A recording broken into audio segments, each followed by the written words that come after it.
Herkese merhaba. Hayatım Örgü Motifistan'a hoş geldiniz. Bugün de sizlerle yepyeni bir altıgen hırka çalışması yapacağız. Hemen şöyle göstermek istiyorum.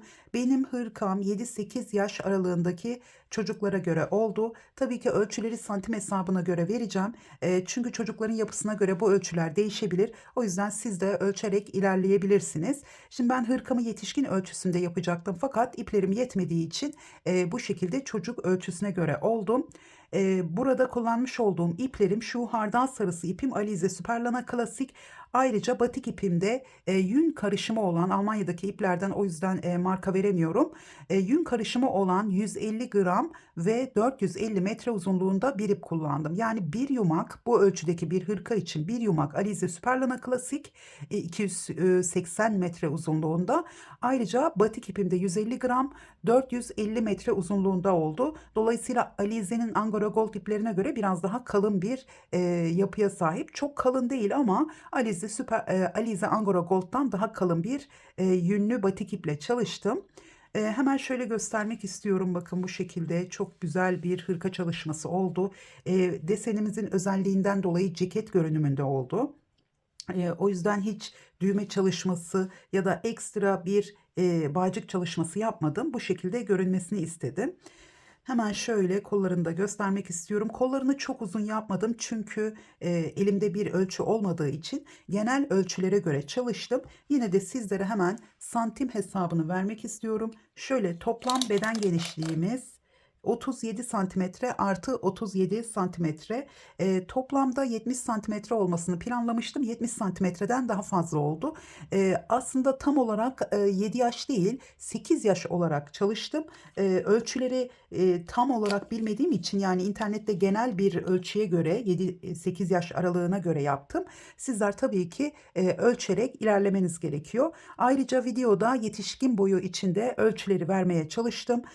Ona göre sizler de kendi bedeninizin ölçüsüne göre sıralar ekleyerek hırkanızı çalışabilirsiniz. Zaten altıgen motiflerin özelliği bu şekilde. Altıgen hırka yaparken istediğiniz ölçüye göre rahatlıkla ayarlayabiliyorsunuz. Sadece sıra sayılarını arttırmanız yeterli. Hem kol çalışmasının genişliği olsun hem de beden çalışmasının genişliği olsun. Sıra sayılarını arttırarak daha büyük ya da daha küçük bir hırka çalışması yapabilirsiniz. Şimdi böyle hırka çalışmalarını yaptığımda bebekler için de soruyorsunuz. Bir yaş içinde yapmak isterseniz yine sıra sayılarınızı daha az tutarak bebe yünleriyle, yani 1, 1,5, 2 yaş için çalışırsanız bebe yünleri kullanarak daha küçük bir tığ numarasıyla belki aynı sayılarda daha küçük bir hırka elde edebilirsiniz. Evet, bunun dışında 4 milimetre tığ kullanarak ördüm. Şöyle hırkamızın hemen şöyle boyunun ölçüsünü de vereceğim. 37 santimetre olmuş ve kolunu da buradan ölçtüğümüz zaman 24 santimetre, biraz daha yukarıdan ölçtüğümüz zaman yine 33 santimetre olmuş. Dediğim gibi bunu ölçmediğim için dirsekten aşağıya düşen bir uzunlukta da olabilir. O yüzden sizler istediğiniz kadar sıra ekleyerek ya da kısa kollu bir hırka çalışması da yapabilirsiniz. Burada nasıl kollara sıra eklendiğini de gösterdim. Ona göre uzun ya da kısa kollu bir hırka çalışması yapabilirsiniz.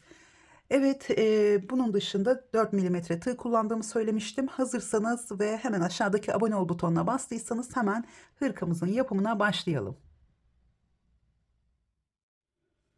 Motifimize başlarken hemen tığıma başlangıç ilmeğimi attım. 1, 2, 3, 4, 5 tane zincir çektim. İlk zincirin içine batıyorum. Şöyle kaydırmayla kapattım. Şimdi şu ipimizi gizleyerek zincir çekeceğim. Şöyle 1, 2 ve 3 zincir çektim. Hemen halkamızın içine bir ikili trabzan yapıyorum. 1, 2 zincir, tekrar 2 ikili trabzan. 2 zincir, 2 ikili trabzan. 2 zincir, 2 ikili trabzan. 2 zincir, 2 ikili trabzan. Toplamda 6 tane bu ikişerli trabzan gruplarını yapıyoruz. 1, 2, 3, 4, 5 ve 2 ikili trabzan daha yaptım. Şimdi şöyle bir ip aldım. Hemen buradaki ilk zincirimizin, yani ilk trabzanımızın üzerine battım. Buradan bir ilmek aldım. Şöyle 3 ilmeğimi birlikte topladım ve bir zincir çektim. Şimdi ikinci sıraya aynı renkle devam ediyorum. Hemen bir sık iğne yaptım. İlk boşluğun içine 1, 2, 3, 4 zincir çektim. Yani burada toplamda 5 tane zincirimiz oldu. Bu sık iğne ile beraber hemen boşluğun içine bir ikili trabzan. Burada bir V oluşturduk ve yarım köşeyle başladık. Şimdi zincir çekmeden sıradaki 2 zincir boşluğuna bir ikili trabzan, 2 zincir. Tekrar bir ikili trabzan, 2 zincir. Şöyle üçüncü ikili trabzanımı yaptım, 2 zincir ve aynı boşluğa dördüncü ikili trabzanımı yaptım. Bu şekilde 2 tane V boşluğu yapmış olduk ve 1, 2, 3 tane boşluğumuz var. Pardon, 3 tane V boşluğumuz var. Burada gördüğünüz gibi 4 tane de ikili trabzanımız var. Şimdi bir ip aldım, sıradaki boşluğa aynı şekilde 4 ikili trabzan yapıyoruz. Aralarda 2 zincirimiz var. Şöyle üçüncüsü, 2 zincir ve dördüncü ikili trabzanım. Zincir çekmeden sıradaki boşluğa tekrar 4 ikili trabzan, aralarda 2 zincirimiz var.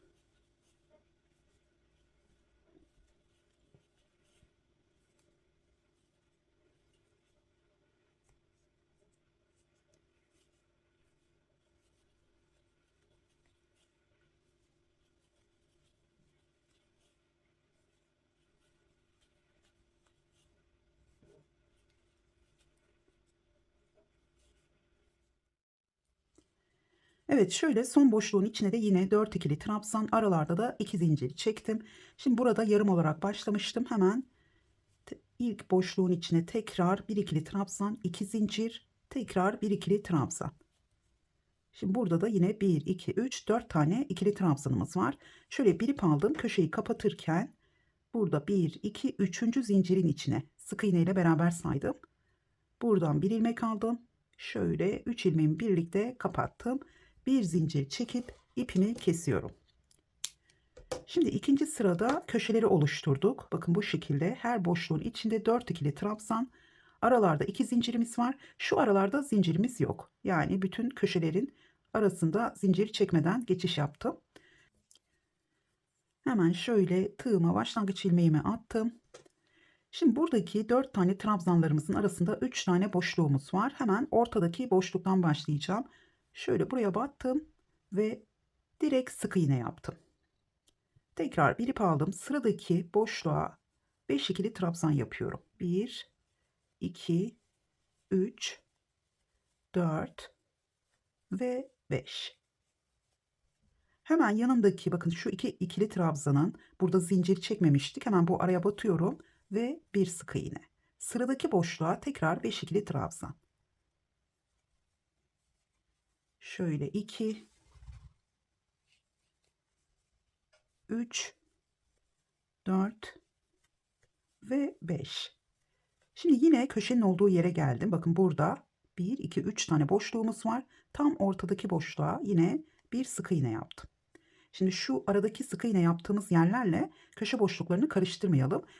Bir iki sıra ördükten sonra zaten bunu rahatlıkla göreceksiniz. Şimdi hemen sıradaki boşluğa yine V boşluğuna 5 ikili trabzan. 3, 4 ve 5. Tekrar hemen yanındaki şu araya batıyorum. Buraya bir sık iğne. Sıradaki boşluğa 5 ikili trabzan.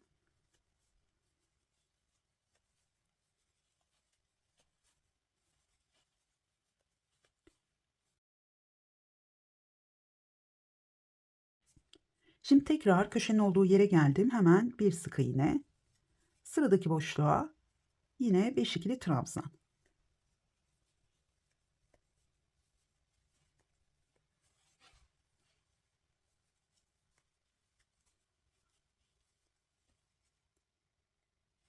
Evet, şimdi yine araya batıyorum. Hemen bir sık iğne. Yani üçüncü sırada bir tane araya sık iğne yapıyoruz. Bir tane de şu köşe boşluğunun olduğu yere sık iğne yapıyoruz. Tekrar sıradaki boşluğa 5 ikili trabzan. Bakın ipim geldi. Hemen bunu da arada gizleyeceğim. Köşelerde bırakmış olduğumuz ipleri de bu şekilde üzerine örerek gizleyelim. Şöyle beşincisini yaptım. 2, 4, 5. Tekrar köşe boşluğuna bir sık iğne. Evet, üçüncü sırayı aynı şekilde tamamlıyoruz.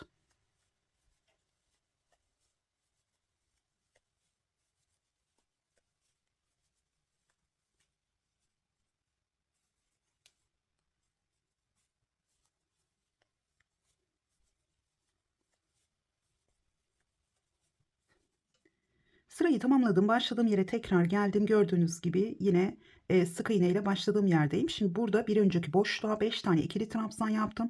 Hemen şöyle sık iğnenin üzerine batıyorum. Kaydırmayla kapattım. Hemen zincir çekmeden ipimi uzun bırakarak kesiyorum. Şöyle çektim ve tekrar arkadan aynı yere tığımı geçirdim. İpimi arkaya çekiyorum. Evet, üçüncü sırayı tamamladık. Evet, şöyle hemen rengimi değiştiriyorum. Tekrar tığıma başlangıç ilmeğimi attım. Şimdi bu ipin olduğu yerden başlamayacağım.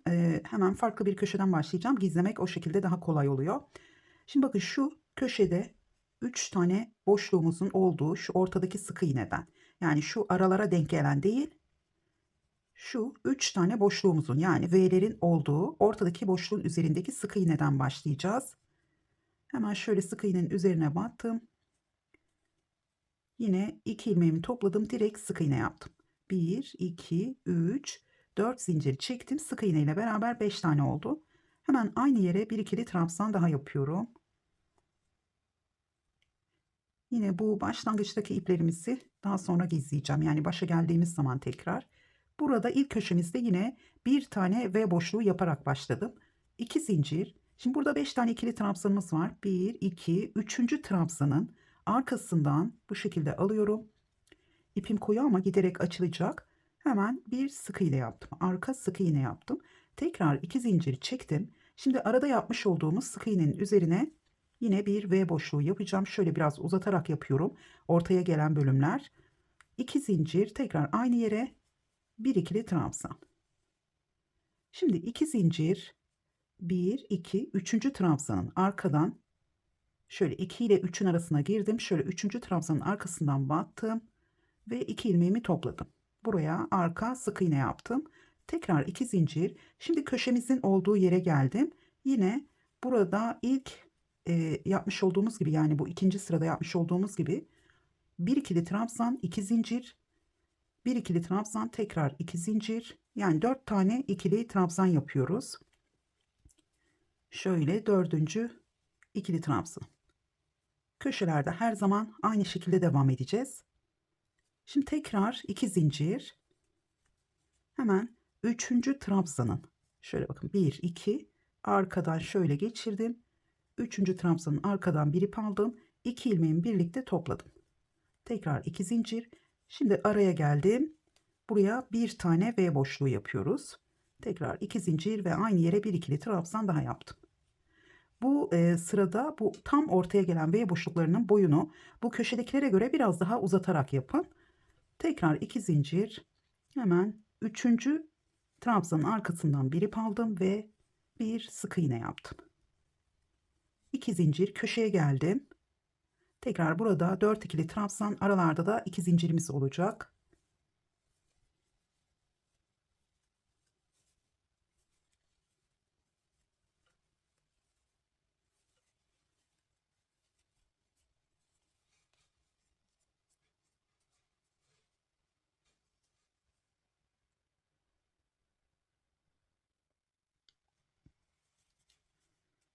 Tekrar başladığım yere geldim. Hemen sonda şöyle bir sık iğne, 2 zinciri çektim. Şimdi yine yarım köşemizi tamamlayacağız. Aynı yere batıyorum. Şu başlangıçtaki ipimi de bu şekilde tuttum. Üzerine örüyorum.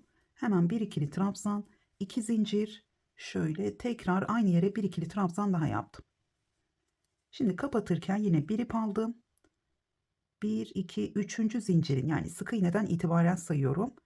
Sık iğne ile beraber 3. zincirin içine battım ve 3 ilmeğimi birlikte topladım. Bir zinciri çektim. Yani bu 3 ilmeğimi şöyle biraz uzatarak tutuyorum. Tekrar bir zincir çektim. İpimi kestim. Evet, hemen rengimi değiştiriyorum. Şimdi artık köşelerimiz daha belirgin oldu. Şimdi yine köşe boşluğundan başlayacağım. Ortadaki boşluğa bir sık iğne yapıyorum. Her zaman aynı şekilde başlayacağız. Şimdi sıradaki boşluğa bundan sonra her zaman 7 tane ikili trabzan yapacağız. Burası başlangıç sıraları olduğu için sadece bu ilk sırada yelpazelerimizi 5 tane ikili trabzan olarak yaptık. Bundan sonra her zaman 7 ikili trabzan yapıyoruz. Şöyle 1, 2, 3, 4, 5, 6 ve 7. Hemen sıradaki bakın burada arka sık iğne olarak yaptığımız sık iğnenin yine şöyle arkadan tığımı geçirdim. Yine buraya arka sık iğne yapıyorum. Arada zincir çekmeden. Tekrar bir ip aldım. Sıradaki V boşluğuna 7 ikili trabzan.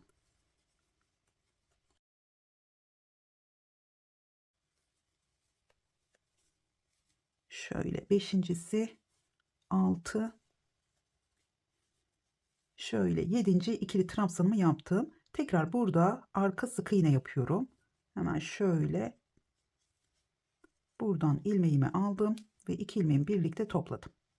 Tekrar zincir çekmeden köşeye geldim. Hemen şu ipimizin üzerine öreceğim.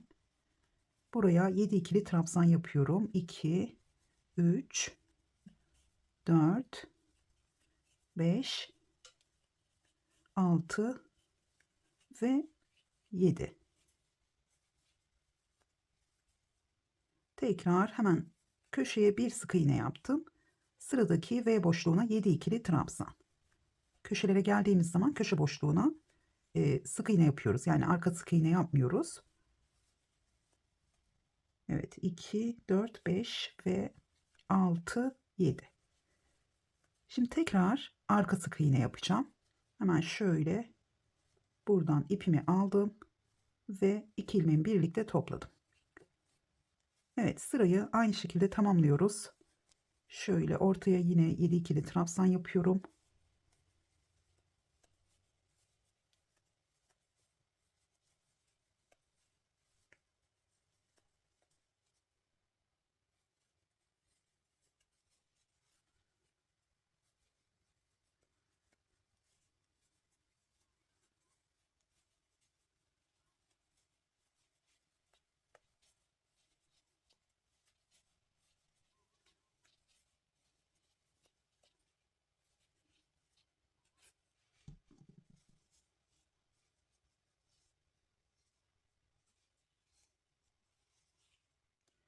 Başladığım yere tekrar geldim ve son 7 ikili trabzanımı yaptım. Hemen şu sık iğnenin üzerine batıyorum. Bu sırayı kapatırken bu şekilde kapatıyoruz. Sık iğnenin şöyle tam ortasından batıyorum. Buradan bir ip aldım. Şöyle kaydırmayla kapattım. Hemen ipimi uzun bırakarak kesiyorum. Şöyle çektim. Yine arkadan tığımı geçirdim. İpimi de arkaya çekiyorum.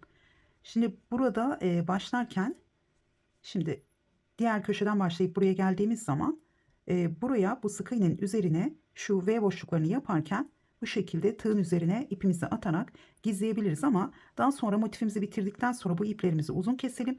İnce bir tığ ya da iğne yardımıyla buradaki trabzanların arasında ya da şuradaki trabzanların arasında yürüterek bu ipimizi daha da sağlamlaştıralım. Şimdi evet bir kez daha başlangıcı göstereceğim. 2 defa tekrar ettik sıraları. Hemen nasıl başladığımızı yine göstereceğim. Daha sonra bu sırayla kol birleştirmesini de göstereceğim. Hemen şöyle herhangi bir köşeden bakın burada ortadaki sık iğnenin üzerine batıyorum ve direkt sık iğne yaptım. 1, 2, 3, 4 zincir çektim. Bir ip aldım. Aynı yere bir ikili trabzan daha yaptım. Yarım köşeyle başladım.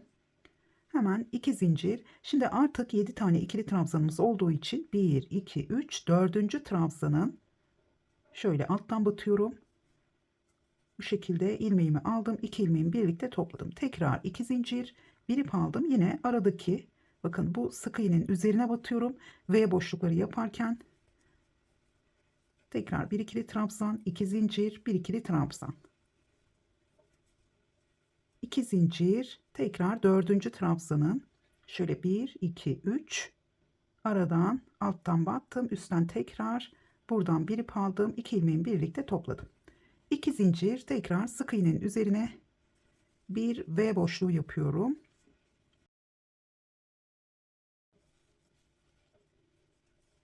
Tekrar 2 zincir. Yine burada 1 2 3 dördüncü trabzanın şöyle alttan battım. Üstten tekrar batıyorum. Buraya arka sık iğne yaptım. Evet, yine köşenin olduğu yere geldim. 4 tane ikili trabzan yapacağız. Aralarda 2 zincirimiz var. Şöyle ikincisi 2 zincir, üçüncüsü 2 zincir ve dördüncü ikili trabzan. Köşeler hep aynı şekilde ilerliyor. Tekrar 2 zincir, dördüncü trabzanın şöyle arkadan aldım ve sık iğne. 2 zincir, tekrar V yapıyorum.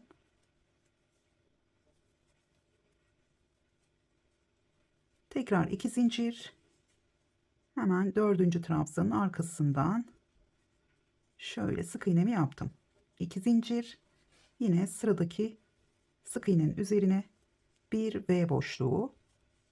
1 ikili trabzan, 2 zincir, tekrar 1 ikili trabzan. Yeni başlayan arkadaşlar bilmiyorsa bu şekilde yaptığımız zaman bunlara V boşluğu diyoruz. Tekrar 2 zincir. Yine köşeye geldim. Şöyle dördüncü trabzanın arkasından bir ip aldım. 2 ilmeğimi birlikte topladım. Hemen köşenin olduğu yerde 1 ikili trabzan, 2 zincir, 1 ikili trabzan.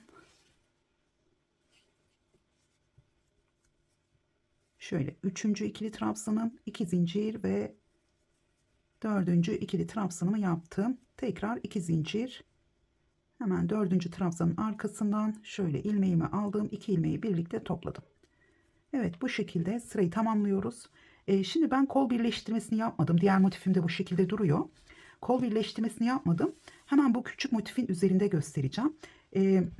Çünkü benim burada ipim az olduğu için bu motiflerle büyük bir hırka yapamayacağım.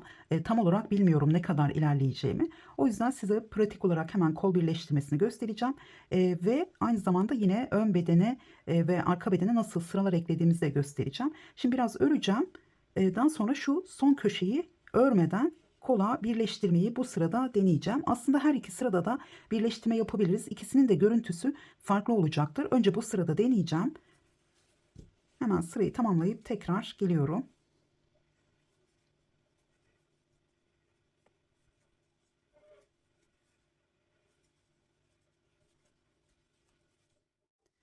Evet, ben son sırayı tamamladıktan sonra küçük motifimizin üzerinde birleştirmeyi gösterecektim ama bu şekilde motifimi örmeye devam ettim. İki motifimi de tamamlamış olduğum ipimin yettiği kadar ve bu ölçülerde 7-8 yaşlarına uygun bir hırka olacak. O yüzden yani çocuklar için olmuş olacak.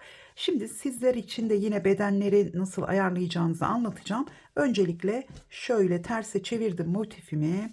Hemen şimdi ben son sırayı şu V boşluklarının olduğu son sırayı 5 kenarda devam ettim. Burası benim 6. kenara başladığım köşe. Hemen buradan tutuyorum.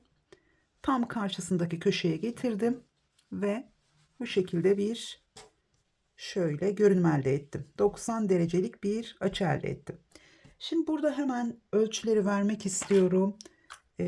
Benim örmüş olduğum motifimin şu yelpaze modelinden toplamda 9 sıra yaptım ve burada toplam uzunluğumuz şöyle 16-17 santimetreye yakın oldu.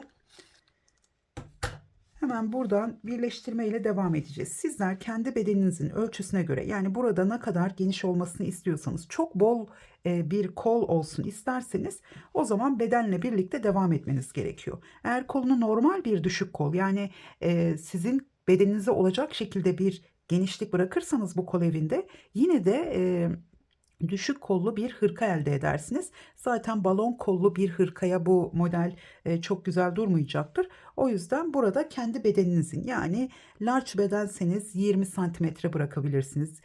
Ya da burada 20 santimetre yaptığınız zaman en az medium, large, XL'ca olabilecektir. Bunu deneyerek de, yani bu kısımları bir kere birleştirip üzerinize deneyip tekrar söküp devam edebilirsiniz. Şimdi ben hemen buradan devam edeceğim. Şöyle. Şimdi burada sadece şu köşeyi bırakıyorum. Daha sonra bu arada yapmış olduğum sık iğneyi bıraktım. Burada da V boşluğuna başladım. Bir trabzan yaptım. Tekrar bir zincir çektim. Şöyle tekrar göstereyim. Köşemizi yaptım. Burayı eklemeyeceğim. Köşeden de ekleyebilirsiniz. Tam ortadan, şu kısımdan değil. Şu ilk V'yi bırakıyoruz. Tam ortadan ve buradan ekleyerek de devam edebilirsiniz. Burada ben bakın 3-4 santimetre içeriye girmiş oldum ve dolayısıyla bedene bu kadar sıra eklemeyeceğim. Yani sizler tam buradan ekleme yaparsanız 1-2 sıra fazla örersiniz bedenlere sıra eklerken. Şimdi bu çocuk ölçüsünde olduğu için benim istediğim genişliğe yeterli geldi. Yani beden benim istediğim genişliğe uygun oldu. Şöyle hemen bakalım. Yine koldaki gibi aynı şekilde 17 santimetreye yakın oldu. Toplamda en fazla 70 santimetre olmasını istiyorum genişliğin. Yani bütün bedenin etrafının 70 santimetre olmasını istiyorum. O yüzden benim için yeterli. Dolayısıyla çok fazla bedenlere sıra eklemeyeceğim için ön ve arkada burada birazcık içeriye girerek başlıyorum. Burada yaka için pay vermiş olacağım. Çünkü bundan sonra sadece bir sıra ya da iki sıra ekleyerek tamamlayabilirim hırkamı. Şimdi burada V boşluğunun ilk trabzanını yaptım. Bir zincir çektim. Şimdi ikinci V boşluğundan başlıyorum. Hemen buradan ilmeğimi çektim. Şöyle çok sıkı değil, geniş bir şekilde burada bir zincir çektim. Tekrar geldim, V boşluğumu yapmaya devam ediyorum. Şimdi arada iki zincirimiz var. Burada arka sık iğne yapacağız. Önce bir zincir çektim, ilmeğimi çıkardım. V boşluğundan sonraki iki zincir boşluğundan ilmeğimi çektim. Yine çok sık olmayacak şekilde bir zincir çektim. Arada iki zincirimiz var çünkü. 1, 2, 3, dördüncü trabzanı şöyle arkadan battım. Buradan ilmeğimi aldım ve arka sık iğnemi yaptım. Şimdi tekrar bir zincir çektim, ilmeğimi çıkardım. Burada sık iğneden sonraki, yani V boşluğuyla sık iğnenin arasına battım. Buradan ilmeğimi çektim, yine bir zincir daha çektim. Şimdi sırada V boşluğumuz var. Önce bir ikili trabzan yapıyorum. Bir zincir, tekrar sıradaki V boşluğunun içinden ilmeğimi aldım ve şöyle gevşek bir zincir çektim. Çok sıkı yapmadım. Hemen bir ikili trabzan daha yaptım. Burada V boşluğumu tamamladım. Bu şekilde bir birleştirme yapıyoruz. Çok güzel durdu. Hemen tekrar edelim. Şimdi burada iki zincirimiz var. Önce bir zincir çektim.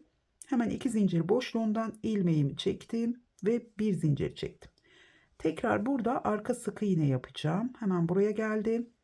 Dördüncü trabzanın arkasına şöyle bir sık iğne yaptım. Tekrar bir zincir çektim. Yine V boşluğundan önceki iki zincir boşluğuna girdim. Buradan bir zinciri çektim. Hemen geldim.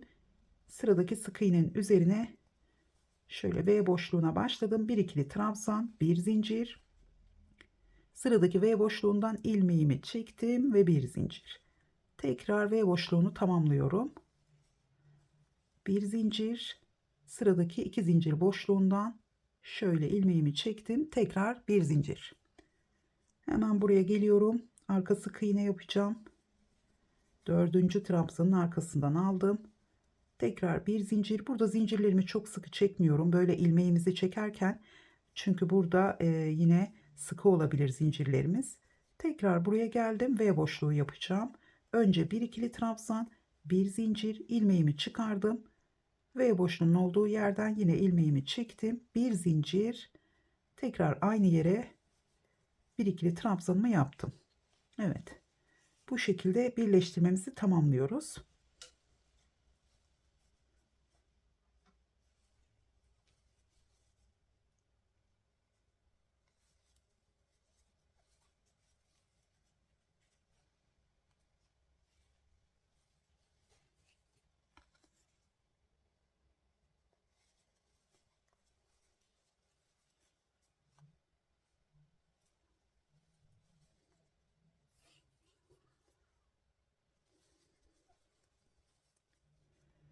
Evet, başladığımız yere geldim. Şimdi burada son olarak şu iki zincir boşluklarına birleştirmemi yaptım. Daha sonra şimdi V boşluğu yapacağım. Bakın burada birleştirmemi yaptım. Hemen zincirimi çektim. Buraya geldim. Köşenin içine hemen şöyle bir ikili trabzan yapıyorum. Şimdi burada 3 tane boşluğumuz olduğu için ilkini karşı tarafa birleştireceğiz. Bir zincir çektim. Hemen buradan ilmeğimi çıkardım. İlk V boşluğunun içinden ilmeğimi çektim ve bir zincir çektim. Şimdi aynı yere tekrar bir ikili trabzan yapıyorum. Aynı zamanda yarım köşemizi tamamlıyoruz. Şimdi burada hemen şöyle bir ip aldım. Önce köşeyi kapatacağım. Burada 1 2, şu alttan sayarsam 1 2, üçüncü zincirin içine batıyorum. Buradan ilmeğimi aldım. Her zamanki gibi köşeyi kapatıyorum. 3 tane ilmeğim var. Şöyle hepsini birlikte topladım.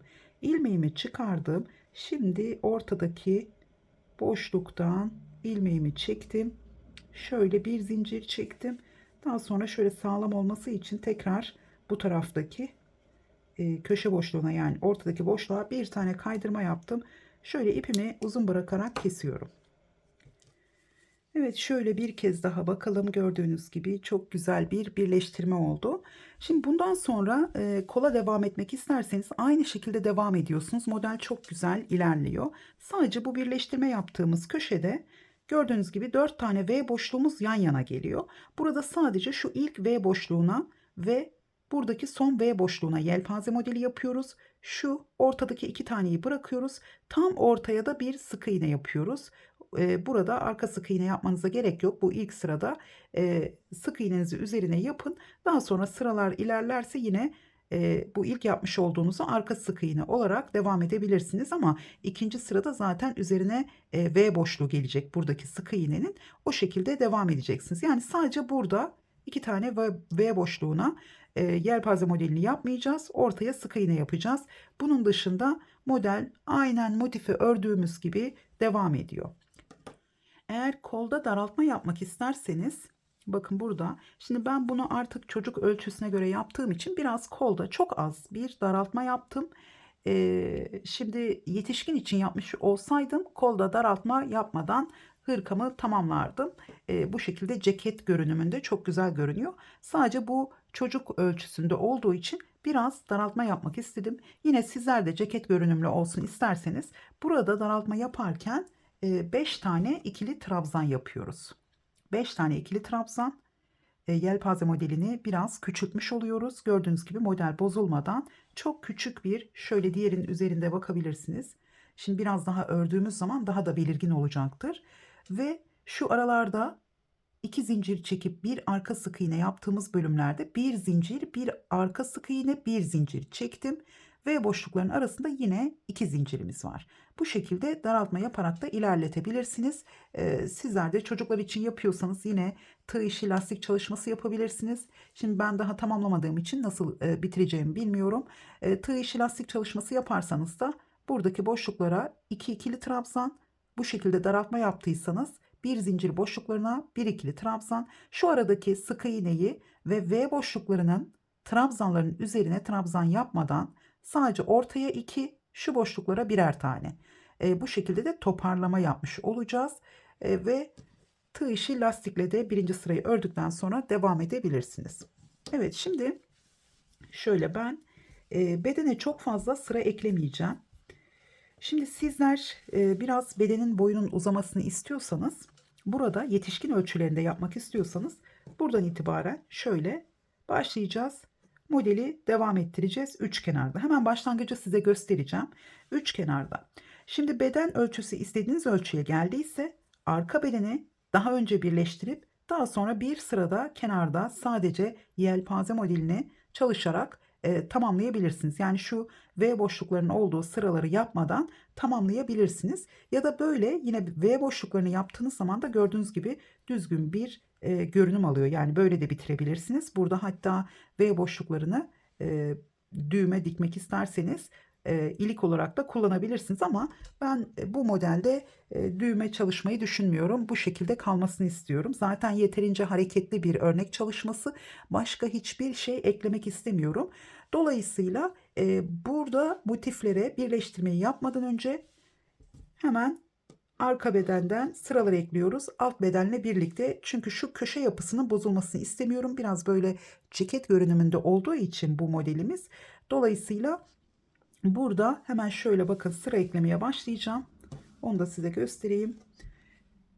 Hemen rengimi değiştireceğim. Şöyle.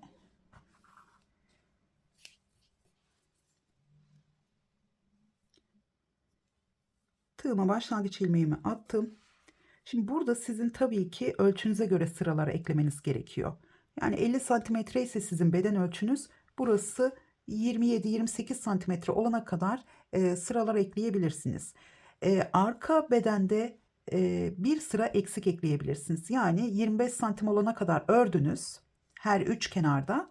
Arka bedeni birleştirdikten sonra bu defa ön bedenden etek ucundan diğer, bakın buradaki kenara gelip yine 3 kenarı, yani bir etek ucunda da 2 tane kenarımız birleşiyor. Yine bir ve buradan da buraya kadar devam edebilirsiniz. Bir iki sırada o şekilde yaparsanız hem boyu uzar hem de ön bedenlere daha fazla sıra eklemiş olursunuz. Şimdi şöyle başlayalım. Hemen şu ortadaki boşluğa bir sık iğne yaptım. Motifte örerken nasıl devam ediyorsam o şekilde başladım. İlk boşluğun içine yine burada şöyle bakın ipimi de gizleyeceğim. Buradan ipimi öne alıyorum. Biraz uzun bırakmıştım. Burada 7 ikili trabzan yapacağım. 2 3 şöyle 4 5 6 ve 7. Evet, aynı şekilde devam ediyorum. Arka sık iğne yapıyorum. Tekrar sıradaki V boşluğuna 7 ikili trabzan.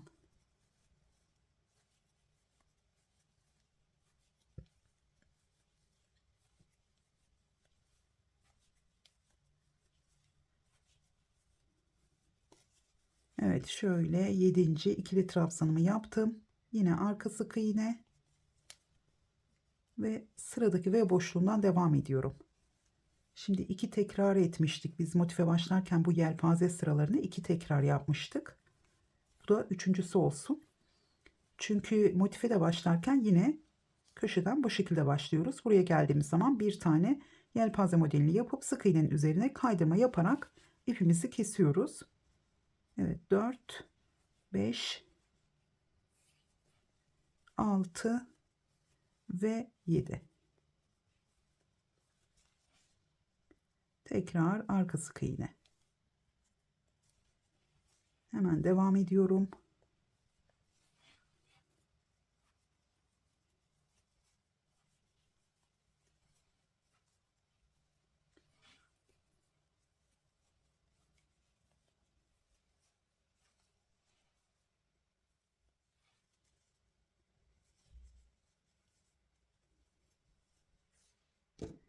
Evet, şimdi bu kadar yeterli. Gördüğünüz gibi başlangıcı yapmış olduk. Şimdi bunu üç kenarda devam ettiriyoruz. Sona geldiğimiz zaman da, yani şu arka bedene geldiğimiz zaman da başlangıçta olduğu gibi yelpaze modelimizi ilk V boşluğunun içine yapıp sonuncusunun içine de bir sık iğne yaparak ipimizi kesiyoruz. Şimdi ikinci sıraya başlarken hemen şöyle rengimi değiştireceğim. İkinci sıraya başlarken şimdi önemli olan üçüncü sırada değişecek aslında.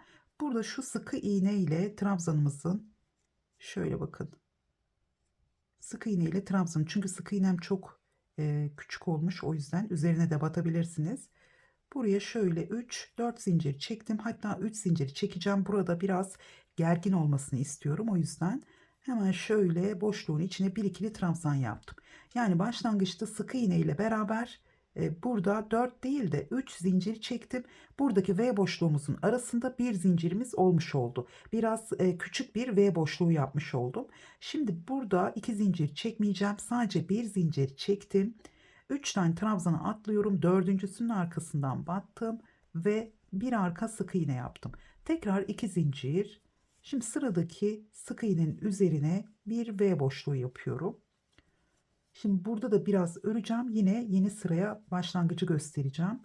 Hemen 2 zincir çektim. Tekrar arka sık iğne yapıyorum. 2 zincir, bir tane V boşluğu.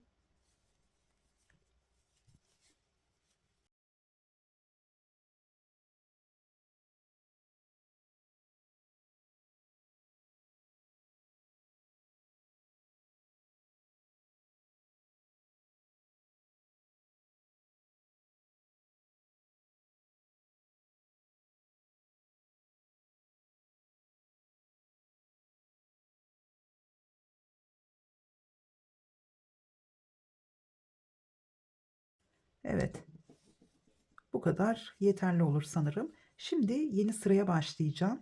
Çünkü bu defa şöyle başlangıçta, çünkü 3 tane V boşluğumuz yok. Sadece bir tane V boşluğumuz var. Yine şöyle tığıma başlangıç ilmeğini attım. Gördüğünüz gibi burada küçük yaptım V boşluğunu ve sıkı iğne ile trabzanların arasına batarak yaptım. Çünkü şu yakanın düz ilerlemesini istiyorum. Daha sonra burayı yarım trabzan ya da sıkı iğnelerle devam edebilirsiniz. Hemen şöyle boşluğun içine bir sık iğne, 2 zincir çektim. Bu benim ilk trabzanım. Şimdi bu defa burada olduğu gibi bir öncesinde sık iğne ile başlamadım çünkü boşluğumuz yok. Hemen trabzanla başlıyorum. Şimdi burada 3 ikili trabzan yapacağım. Sadece 3 ikili trabzan yaptım. Hemen zincir çekmeden sıradaki arka sık iğnenin üzerine yine arka sık iğne yaptım. Şimdi tekrar sıradaki boşluğa 7 ikili trabzan. 3, 4, 5, 6 ve 7. Tekrar arka sık iğne yapıyorum. Yine sıradaki boşluğun içine 7 ikili trabzan.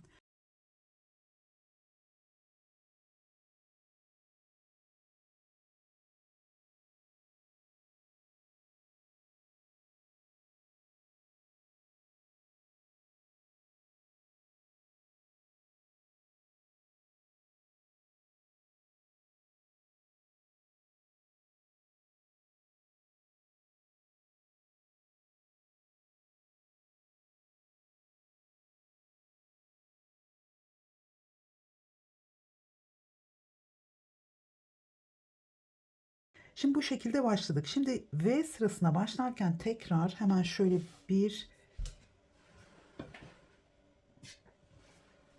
şöyle ipimi alacağım. Çünkü diğer ipimi de başlayıp bıraktığım için bundan başka ipim yok. Hemen burada, bakın buradan başlarken yine burada yapmış olduğumuz gibi bu kısma V boşluğu yapacağım. Çünkü burada trabzanlarımız hem 3 tane hem de bu tarafa doğru yattığı için hemen buradan başlayacağım. Buraya batıyorum. İpleri gizlemeden ilerliyorum çünkü o zaman göremeyebilirsiniz. 1, 2, 3, 4 zincir değil 3 zincir çekiyorum. Toplamda 4 zincirimiz var. Hemen buraya şöyle bir V boşluğu yaptım. Şimdi buradaki sık iğne trabzanımıza dahil. Şöyle bir V boşluğu yaptım. Şimdi burada ikinci trabzanımın arkasından arka sık iğne yaptım. Şöyle bakalım. Bakın bu şekilde düz ilerleyecek. Gördüğünüz gibi düzgün ilerliyor. Bundan sonra her zaman başlangıca burada olduğu gibi 3 tane ikili trabzanla başlayacağız. Ve V boşluğunda yine şimdi başlamış olduğumuz şekilde başlayacağız. Yani bu iki sıra bu şekilde. Bundan sonrakiler bir ve ikinci sıra olarak devam edecek. Şimdi burada ikinci trabzana arka sık iğne yaptım. Şöyle görünmüyor. Tekrar 2 zincir çektim. Hemen burada dördüncü trabzanın üzerine arka sık iğne. Şurada V boşluğumuz var arada. Burada trabzanımız 3 tane olduğu için ben de şaşırdım. Buradaki sık iğnenin üzerine önce bir V boşluğu yapıyorum. Hemen 2 zincir, yine şöyle bir ikili trabzan, tekrar 2 zincir, tekrar buraya bir arka sık iğne. Şimdi burada bakın şöyle, buradaki duruma göre, yani bu V boşluğunu yaptıktan sonra hemen şöyle bakalım, düz ilerliyorsa o zaman burada zincir çekmeyelim. Aşağıya doğru bir inme olursa burada zincir çekelim. Ben burada evet zincir çekmeden arka sık iğne yaptım. Yani bir zincir de çekmedim. Bu şekilde. Tekrar buradan devam ediyorum. Sıradaki sık iğnenin üzerine hemen bir V boşluğu yapacağım. Önce 2 zincir çektim. Tekrar 2 zincir ve bir ikili trabzan.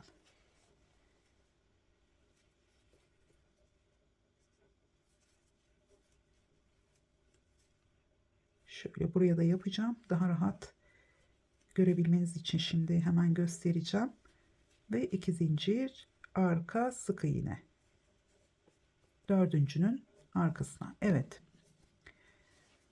Gördüğünüz gibi burada 1, 2, 3, 4 sıra eklemiş olduk. Bu şekilde sizler tabii ki burada kendi ölçünüze göre sıralar ekleyip kol birleştirmesini yaptıktan sonra bu kısmı da içeriden birleştirme yaparsanız bu kadarı artık arka beden için, hangi beden için örüyorsanız örün, yeterli olacaktır. Çünkü burada bakın, buradan itibaren şöyle 9 santimetre var. 18 santimetre yaka için yeterli bir açıklık. Hatta 16 santimetre de yetebilir. Burada şimdi bu sırada, yani bu V boşluğunun sırasında arka bedende, şimdi bu ilk motifinizi tamamlayacaksınız. İkinci motifinizi aynı şekilde örerken burada bu ilk sıraya başladığınızda diğer motifle birleştirerek kolda olduğu gibi ilmeklerinizi yine kaydırma yaparak birleştirmenizi yapacaksınız. Evet, büyük beden çalışmak isterseniz diye 4 sırayı size ön bedende nasıl başlayacağınızı burada gösterdim. Şimdi kendi beden ölçüme göre 2 sıra yaptım ve birleştirmeyi göstereceğim. Burada gördüğünüz gibi ilk yelpaze sıramız, daha sonra V boşluklarının olduğu sırayı yaptım.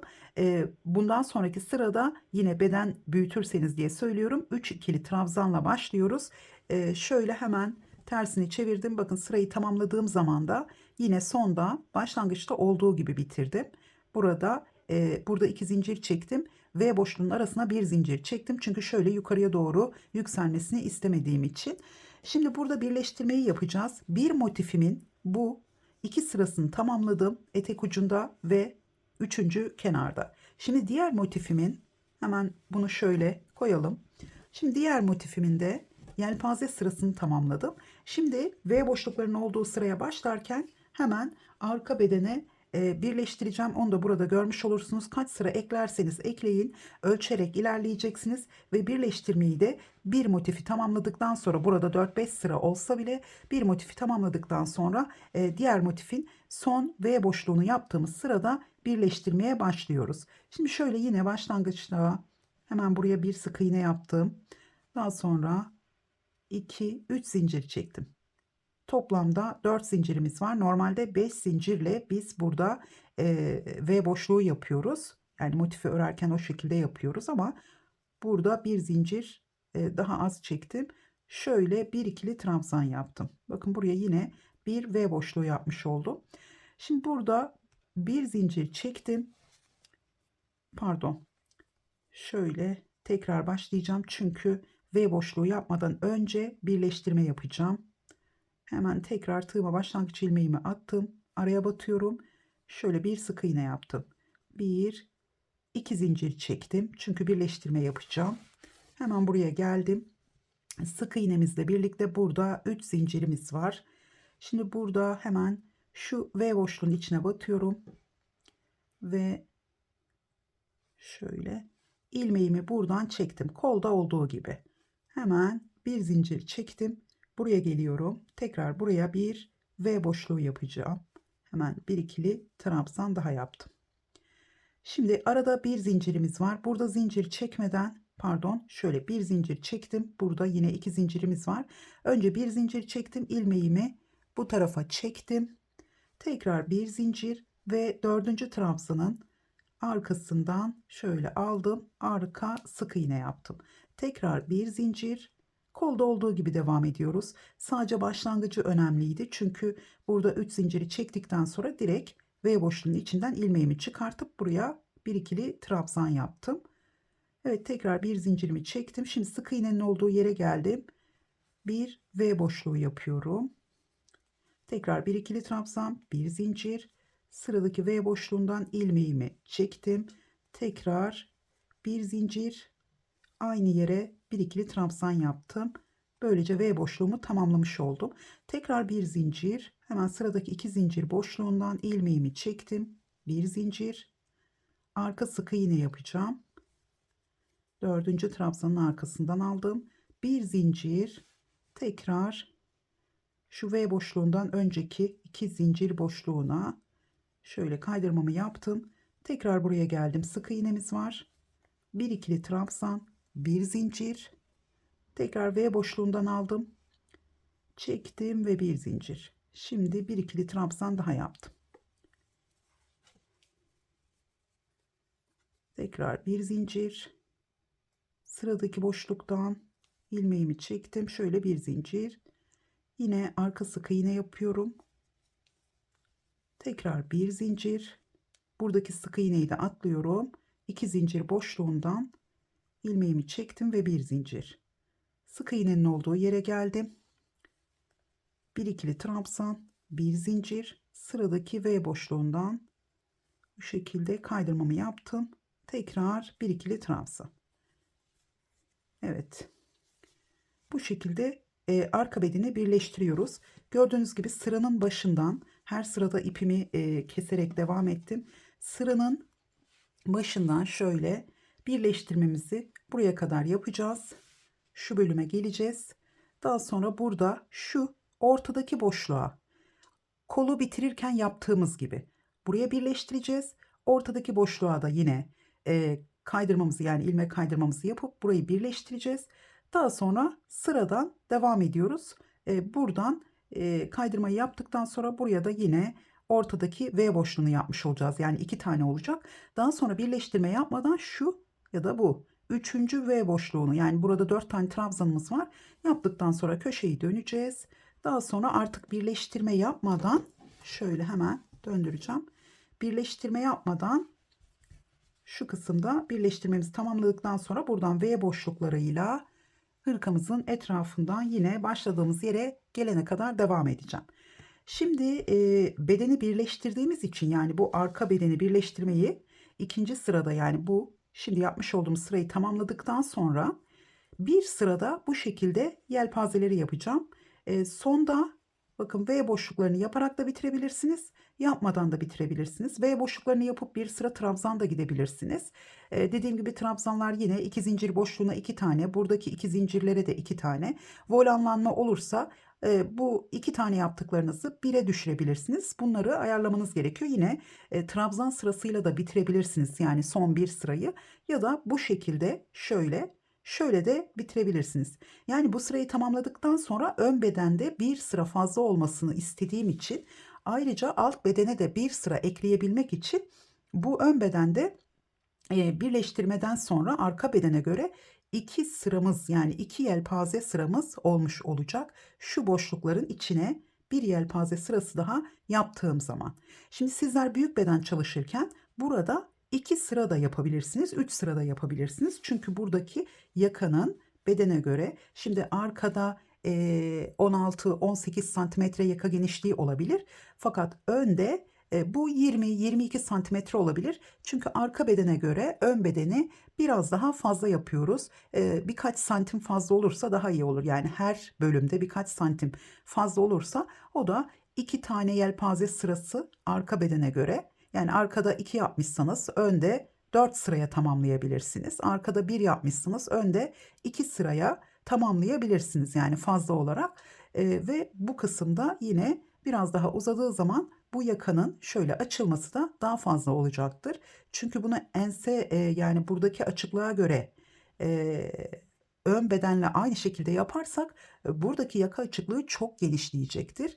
Yine de öyle geniş olursa burada dediğim gibi şu boşluklara, şimdi burada yarım trabzan ya da sık iğne sırası yaparak tamamlayabiliriz.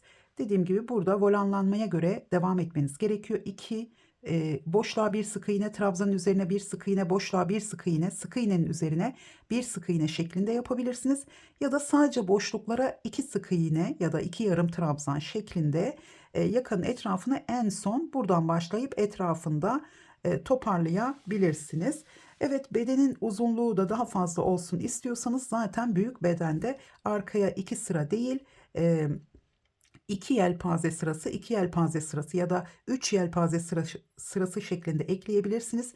Büyük bedende arkaya daha fazla sıra eklerseniz o zaman burada köşelerden birleştirme yaparsınız. Köşelerden birleştirme yaptıktan sonra, çünkü arkaya eklediğiniz sıraların santimi geniş olabilir. Buradaki bıraktığımız açıklıkla birlikte 25 santimetreyi bulabilir. Dolayısıyla öncelikle böyle başlayıp daha sonra burayı şöyle dikerek de, hemen şu bölümlerden böyle dikerek, ipleri aralarda gizleyerek de şöyle sık iğne çalışması yapıyormuş gibi şöyle alıp, yani boşluktan alarak İpleri aralarda gizleyerek de burayı sonradan da kapatabilirsiniz eklediğiniz sıralara göre.